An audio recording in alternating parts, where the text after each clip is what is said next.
দক্ষিণী সিনেমার জনপ্রিয় অভিনেত্রী রাশমিকা মান্দানা সম্প্রতি সামাজিক যোগাযোগ মাধ্যমে নতুন বিতর্কের কেন্দ্রবিন্দুতে উঠে এসেছেন।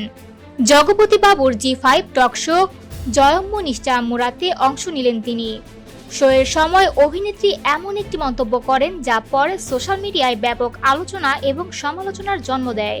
রাশমিকা বলেছিলেন, পুরুষদেরও পিরিয়ড হওয়া উচিত, যাতে মহিলারা মাসে এই বিশেষ দিনগুলোতে যে তীব্র ব্যথা অনুভব করেন তা পুরুষরাও টের পান।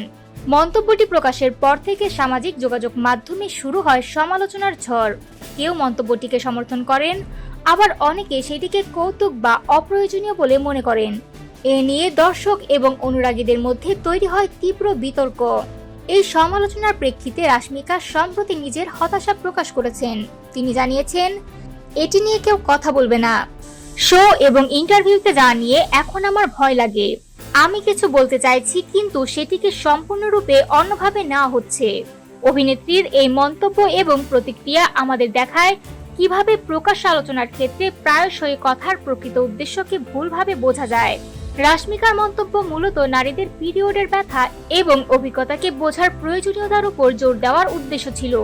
সোশ্যাল মিডিয়ায় এই বিতর্ক প্রমাণ করে বর্তমান সময়ে সেলিব্রিটিদের প্রতিটি কথা কিভাবে মুহূর্তের মধ্যে ভাইরাল হতে পারে এবং সেটি নিয়ে বিভিন্ন রকমের প্রতিক্রিয়া সৃষ্টি হয়। রাশমিকার এই আক্ষেপ এবং সেলিব্রেশন বার্তা দেয়, কখনো কখনো মানুষের মূল বক্তব্যকে ভুলভাবে বোঝা হয়, আর সেটি নতুন বিতর্কের জন্ম দেয়।